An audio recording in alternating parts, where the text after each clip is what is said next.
मैं आपके सामने लेकर आ रहा हूं पेगासस जासूसी मामला। एक बड़ा प्रश्न सामने यह बना हुआ है कि आखिर मोदी सरकार इस मामले की जांच क्यों नहीं करना चाह रही है, क्योंकि अब उनके सहयोगी जनता दल यूनाइटेड बिहार के मुख्यमंत्री नीतीश कुमार तक ने मामले की जांच के आदेश दे दिए और देविंदर सिंह का मामला जो है वो दफन होने का नाम नहीं ले रहा। कांग्रेस ने 20 मई के एक लेटर का हवाला दिया है और उस लेटर में अगर वो बातें सही हैं तो होश उड़ाने वाली बातें हैं। दोनों की बहुत विस्तृत चर्चा करने वाला हूं, बने रहना होगा आपको मेरे साथ। सबसे पहले हम बात करेंगे पेगासस की। पेगासस एक ऐसा मामला है दोस्तों, एक ऐसा जासूसी मामला जिसमें हमारे 40 पत्रकारों, विपक्ष के कई नेताओं के फोन को हैक किया गया, उनकी जासूसी कराई गई, लड़कियों की जासूसी कराई गई, यानी कि तमाम हदें पार कर ली गई। भारत सरकार यह भी मानने को तैयार नहीं कि हमने पेगासस तकनीक खरीदी या नहीं खरीदी। दुनिया भर में तमाम मुल्क इसकी जांच करा रहे हैं दोस्तों, भारत को छोड़ के। जी हां, और अब नीतीश कुमार जो कि बिहार में भारतीय जनता पार्टी के सहयोगी हैं, वो भी सामने उभर कर आ गए हैं।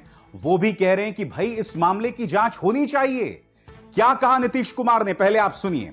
नहीं, बिल्कुल होना चाहिए। टेलीफोन टैपिंग की बात इतने दिनों से आ रही है, इस पर जरूर बात हो जानी चाहिए, चर्चा हो जानी चाहिए। इसमें तो पहले ही दिन पूछे। आजकल तो जानते नहीं है ये सब चीज, तो कई तरह से कौन कर लेगा, तो इसलिए इन सब चीजों पर तो पूरे तौर पर एक एक बात को देख करके उचित कदम उठाना चाहिए मेरी समझ से। लेकिन क्या हुआ है क्या नहीं हुआ है, ये पार्लियामेंट में कुछ लोग बोल रहे हैं और समाचार पत्रों में आ रहा है, तो उसी को देखते हैं हम लोग। लेकिन जो कुछ भी है उसके पूरे तौर पर जांच करके कि आखिर किसी को किस तरह से फोन को लोग अपने ढंग से सुन रहे हैं या कुछ भी कर रहे हैं, उस पर कब्जा कर रहे हैं, क्या कर रहे हैं, ये तो पूरी बात आनी चाहिए। जब इतने दिनों से लगातार लोग बोल रहे हैं तो उसके बारे में निश्चित रूप से इस पर मेरी समझ से जांच कर लेना चाहिए। यही नहीं दोस्तों, जब नीतीश कुमार से यह पूछा गया कि यह एक ऐसा मुद्दा है जिसमें संसद की कार्रवाई बाधित हो रही है, क्या आपको नहीं लगता कि इस पे जांच होनी चाहिए या नहीं होनी चाहिए, तो नीतीश कुमार ने साफ तौर पर कहा कि सरकार ने एक बयान बेशक जारी कर दिया हो, मगर इस पर साफगोही से पूरी मामले को पारदर्शिता से सामने रखने की जरूरत है।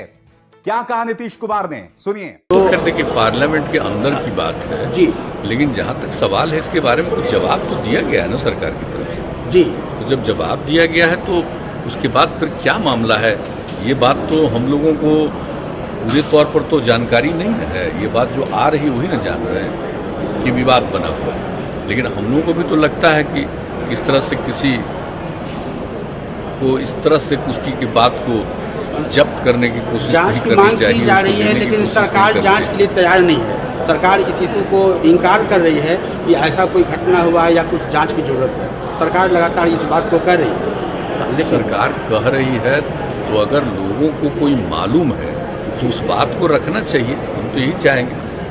दोस्तों बात यहां नहीं रुकती, राहुल गांधी इस मुद्दे पर बहुत तल्ख तेवर अपनाने वाले हैं। मैं आपको स्पष्ट तौर पर बता दूं कि इस मुद्दे पर कल यानी मंगलवार को वो विपक्षी दलों के साथ बैठक करने वाले हैं। यानी कि विपक्ष जो है इस मुद्दे पर पीछे नहीं हटने वाला है।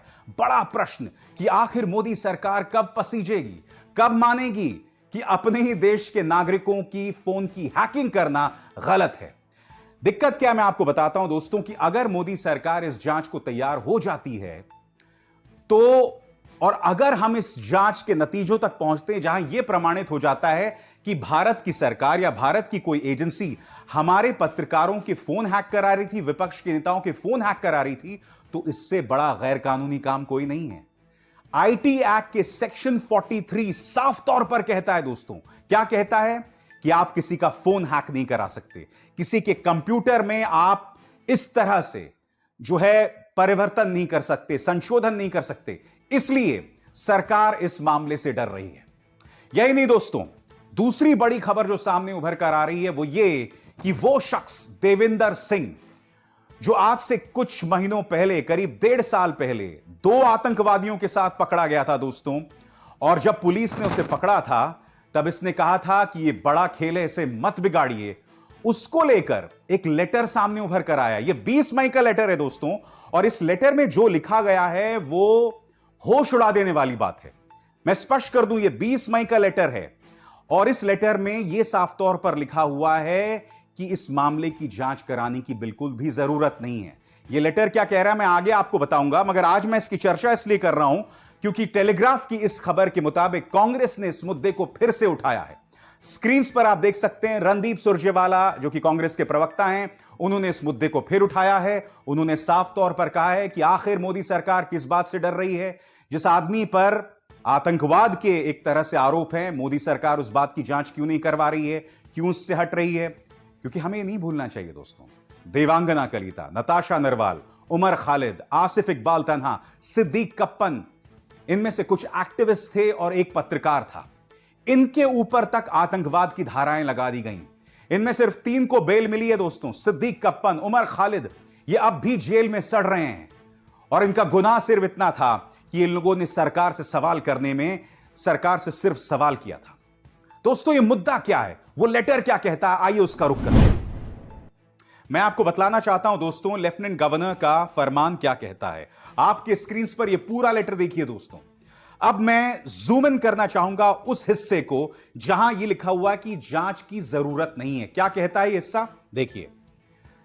And whereas the lieutenant governor is satisfied under sub clause C of the proviso to clause 2 of article 311 of the Constitution of India that in the interest of the security of the state it is not expedient to hold an inquiry in the case of Mr. Devinder Singh, Deputy Superintendent of Police under suspension, son of Mr. Didar Singh, RO Overiguntral Pulwama, resident of Pulwama।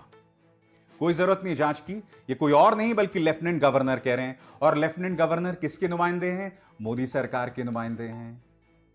आज मैं ये बात आपसे समझना चाहता हूं, ये आदमी यानी कि देविंदर सिंह वो आदमी है जिसका एक बहुत काला इतिहास है। ये आदमी, इसका जो गुनाह था, ये जो 2 आतंकवादियों के साथ पकड़ा गया था, बहुत गंभीर था।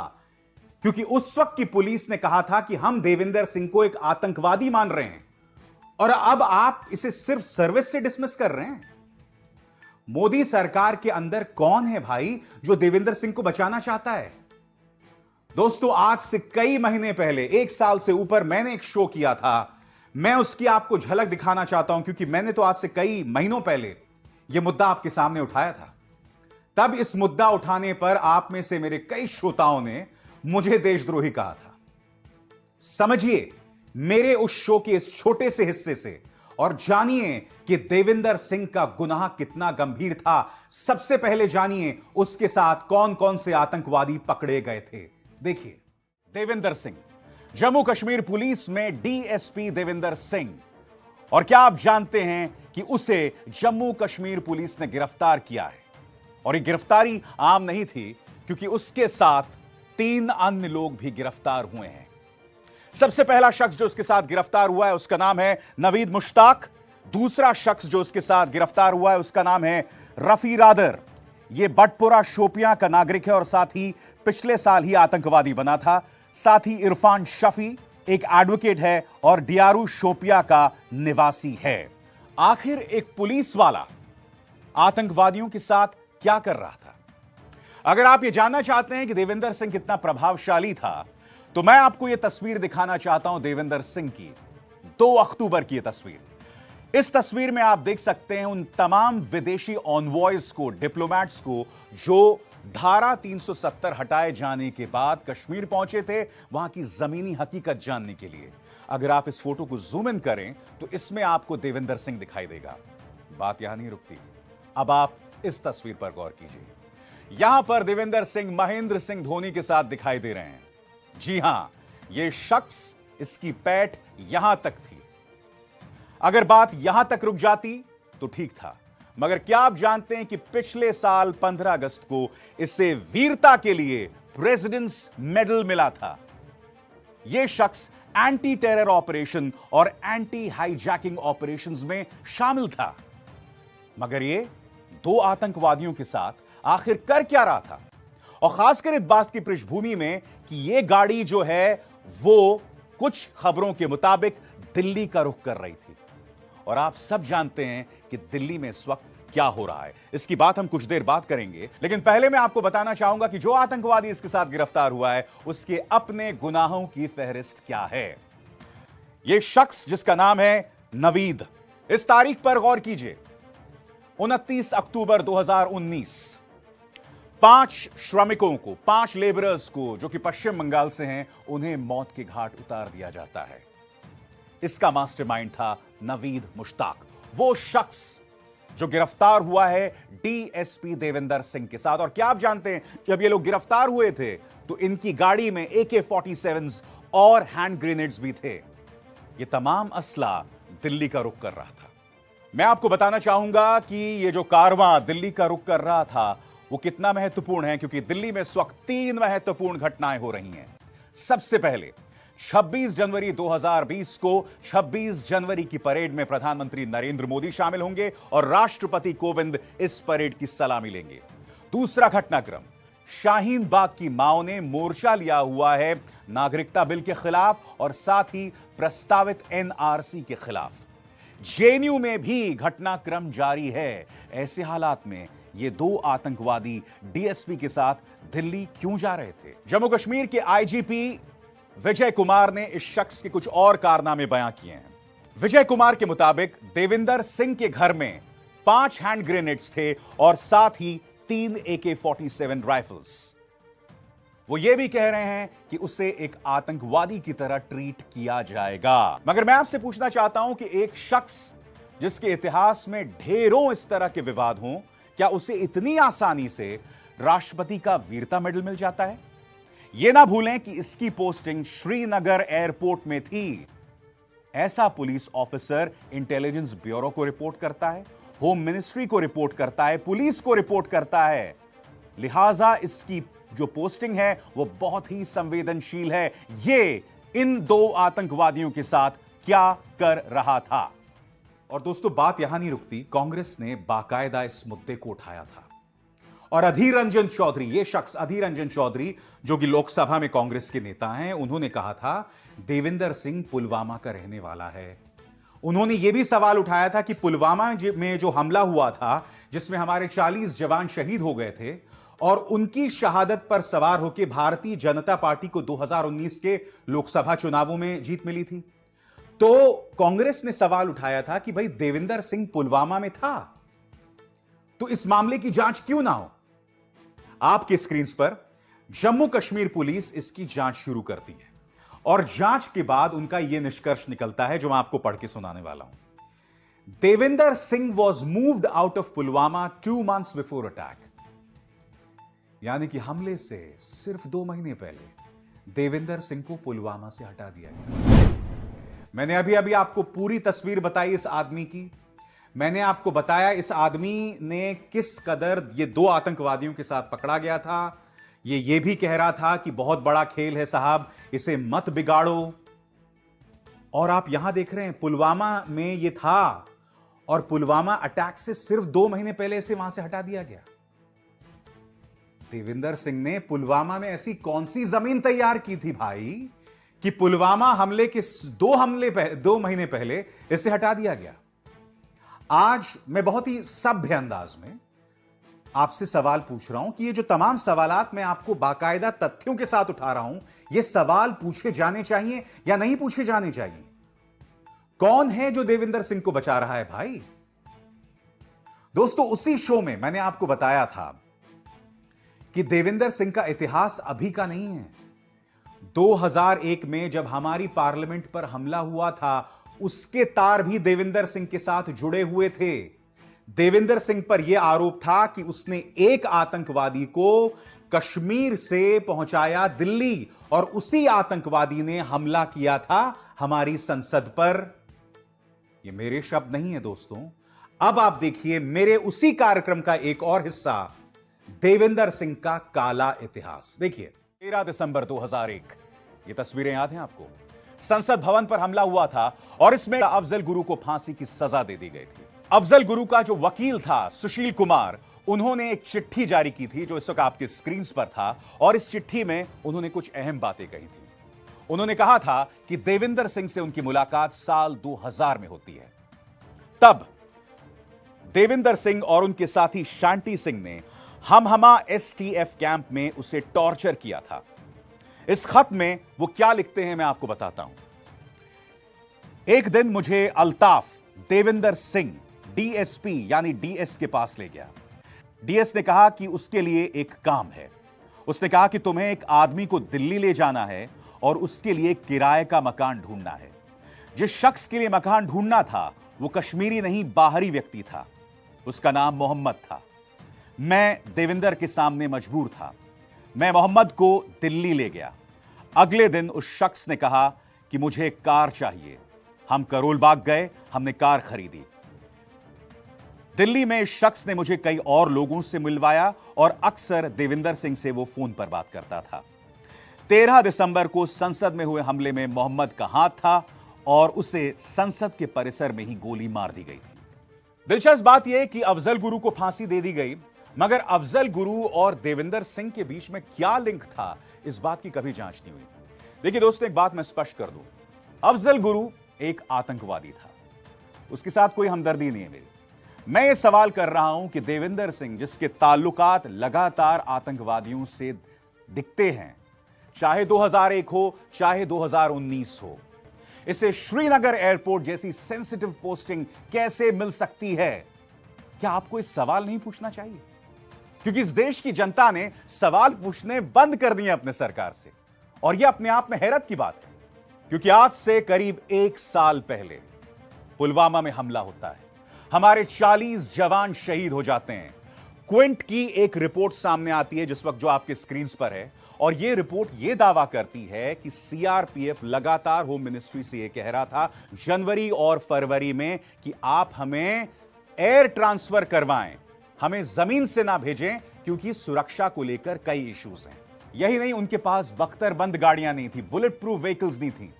नतीजा आपके सामने है। यह बात अलग है कि इस खबर के मुताबिक सरकार ने क्विंट की इस रिपोर्ट को पूरी तरह से खारिज कर दिया था, मगर इस वक्त आपके स्क्रीन पर कुछ और स्क्रीनशॉट्स हैं। बीएसएफ ने भी होम मिनिस्ट्री से यह अपील की थी कि आप हमें एयर ट्रांसफर यानी प्लेन के जरिए ट्रांसफर कराएं। इसे भी होम मिनिस्ट्री ने खारिज कर दिया था। अब ये तो सरकारी दस्तावेज सामने मौजूद हैं, सरकार इसे तो खारिज नहीं कर सकती। दुर्भाग्य की बात यह है कि सीआरपीएफ ने अपनी तरफ से जो अपील की थी उसके कोई सरकारी दस्तावेज मौजूद नहीं है, इसलिए शायद सरकार ने उसे खारिज कर दिया। मुझे पूरा विश्वास है, जिस तरह से पुलवामा पर हमने अपनी सरकार से कोई सवाल नहीं किया और जिन पत्रकारों ने यह सवाल किया उन्हें देशद्रोही करार दे दिया गया, इसी तरह से देविंदर सिंह का यह मामला, जिसके ताल्लुक आतंकवादियों से हैं, उसे भी दफन कर दिया जाएगा। फिर सवाल पूछना चाहता हूं मैं, इस सरकार के अंदर कौन है जो देविंदर सिंह को बचा रहा है? मैंने उन बच्चों की तस्वीरें आपको कार्यक्रम की शुरुआत में बताया था। इनमें से कुछ का दोष सिर्फ इतना था कि वे मुसलमान थे, कुछ का दोष सिर्फ इतना था कि वो जेएनयू में पढ़ते थे या अलीगढ़ मुस्लिम यूनिवर्सिटी में पढ़ते थे या जामिया मिलिया इस्लामिया में पढ़ते थे या विद्यार्थी थे। तुम अफगानिस्तान के विद्यार्थियों से तो सीक्रेट बातचीत कर सकते हो। विद्यार्थी मतलब, जैसे कि आप जानते हैं कि तालिबान को का अगर आप हिंदी में तर्जुमा करें, उसका अनुवाद करें, तो उसका मतलब होता है विद्यार्थी, स्टूडेंट। तो तालिबान के साथ तो तुम सीक्रेट बातचीत कर सकते हो, मगर मेरे देश के, मेरे जामिया, मेरे जेएनयू के छात्रों से तुम बातचीत नहीं कर सकते हो। उन्हें तुम देशद्रोही बताते हो। और ये देविंदर सिंह, इसका क्या लिंक है बीजेपी के साथ, मैं जानना चाहता हूं। बताइए ना क्या लिंक है। देश की जनता जानना चाहती है। फिर दिखाना चाहता हूं वो लेटर जिसमें लेफ्टिनेंट गवर्नर कह रहे हैं कि कोई जरूरत नहीं है उनकी जांच करने की, उस मामले की, इसे सिर्फ सर्विस से डिसमिस कर दिया गया। कोई जरूरत नहीं है मामले की जांच करने की।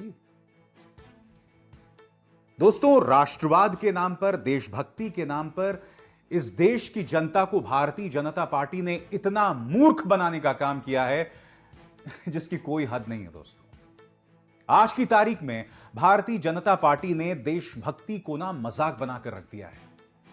राष्ट्रवाद जैसे मजबूत जज्बे को इन्होंने मजाक बनाकर रख दिया है। मैं फिर आपसे सवाल पूछ रहा हूं, इस सरकार के अंदर आखिर वो कौन है जो देविंदर सिंह को बचा रहा है? बताइए, कौन है वो जेम्स बॉन्ड? कौन है वो जेम्स बॉन्ड जिसका बेटा पाकिस्तान में बैठे लोगों के साथ बिजनेस करता है, जिसके फर्म का एक साथी पाकिस्तान में बैठा हुआ एक शख्स